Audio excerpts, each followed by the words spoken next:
Hey everybody, welcome to the show that actually bought a piggy bank for its Bitcoin.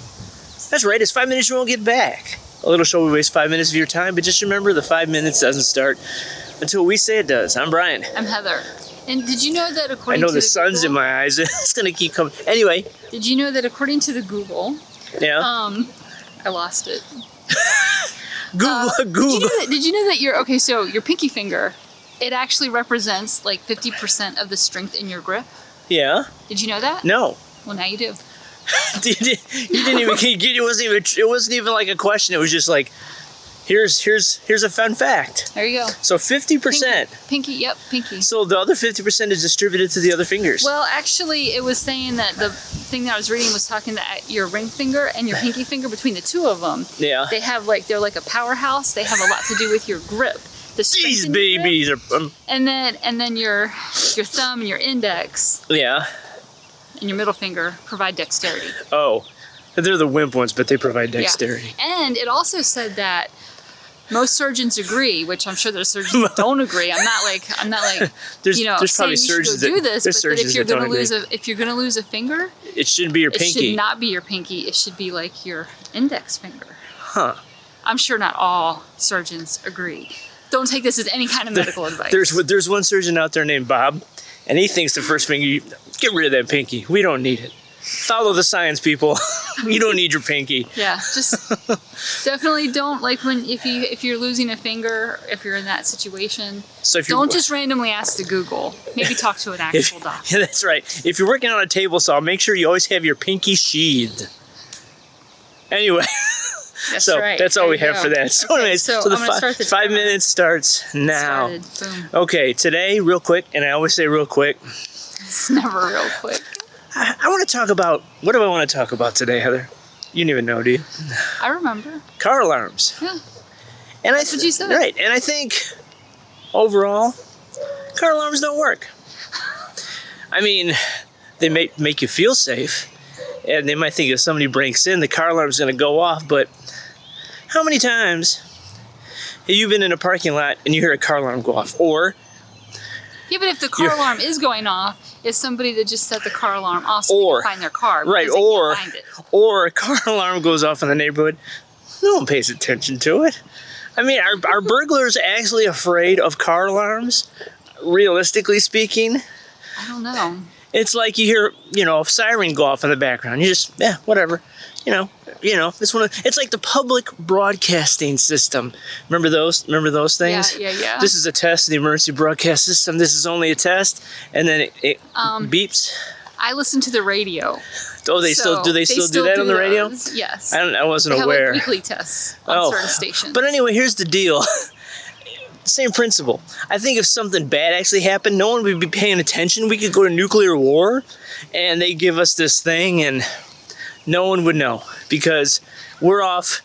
The alarm goes off. We go in the kitchen, get something to drink, sandwich, go to the bathroom. It could be the end of days. It could be the zombie apocalypse, and the public broadcasting system is trying to warn us. But nobody has their radio on. That's right. The radio. I listen to AM radio all the time. No, but it's not just AM. It's FM too. They do it on the FM. Yes. Oh, they do public broadcasting tests on the FM. Look, I know I'm old school, but I'm not. You are. AM. I'm not AM material. Well, for example, though, when you hear a car alarm go off, do you automatically think someone's breaking into a car? No, I think that even if it was here, I'd be like, oh, somebody just accidentally hit the alarm button on their thing. Would you know? Here's a question: would you know your car alarm if you heard it? No. And that's another huge problem. All car alarms sound the same. So, like you said earlier, when you go and you can't find your car. So usually you just click it and it makes the beep noise. But if you set your alarm off or something to find out where your car is, I don't know if you can do that. Can you turn your alarm on to find your car? On my car? You can't. Okay. No. On my car or on your car? On my car you can't. You can't. What? Wait, what was the question? Anyway, regardless, look. You can't do that on my car. No, and I guess what I'm trying to say is, if your car alarm goes off, they all sound the same. Yeah. So you could be like, say you're going to church or something, or like, I don't know, you're somewhere. Because it always seems to happen in church. Anyway, I don't know, maybe because the cars are right outside the building. Anyway, the problem is the car alarm goes off, and you don't never think it's yours. You're looking around the room, going, "Is somebody gonna go out and address that?" And then it keeps going for about a minute, and then you start thinking, "I wonder if that's me." But then you don't want to admit it, so you still sit there in your seat and give it another 30 or 40 seconds. No, and then and hopefully by that time. The only time somebody gets up is because they flash something across the screen that says, blue Volkswagen. That's all it is. Blue Volkswagen Bug with the license plate. Cool Beast 1. I don't know. That wouldn't fit on the license plate. Oh, cool. Yeah. COOLBST. That's 7 letters. Cool Beast. And Yeah, I don't know why you'd have Cool Beast on your license plate if you drove a Bug. Oh, I know people that would have Cool Beast on their license plate. But yeah. Well, Anyway. Look, I've accidentally, bumped up against a car, like with my, not with anything, not to damage. I purposely the car. headbutted a car to see if I could get the alarm to doesn't go off. No. So, I don't know. But my suggestion, though, is since all car alarms sound the same, you wish with your car you could customize it. You could program it like on your phone, like it could play ringtone. So like if for example, you're like hanging at church, you're in the middle of worship, and all of a sudden you hear Slayer's "South of Heaven" playing, you pretty much know that's yours, because. I don't know. Maybe the older lady next to me has some Metallica or some Exodus or some Testament on her car. And maybe the other guy over here has Megadeth. But you have Slayer, and you know. Somebody might have some chili peppers. Oh, no chili peppers. I'll slice their tires.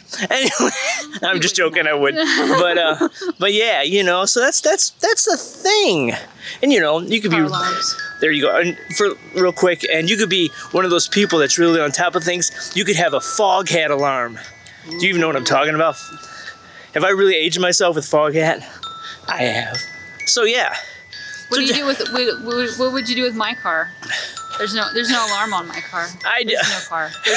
You'd get Candlebox, and I'd wince every time it'd go off. There's no technology in my car to I know, even do but if you that. had an alarm, it would be Candlebox. But that's another video for another time. Anyway. So yeah, so pay more attention to your car alarms and your pinky fingers. And your pinky fingers, because you don't want to lose them. If you lost both, you're doomed. Just saying. Sheath them, baby. Sheath them. Anyway, that's all we got.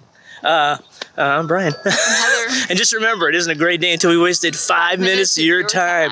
And we'll see you next week. So a pinky wave, that's important, I guess. That's pinky waves are. Pinky waves are a sign of strength. I'm stronger than you.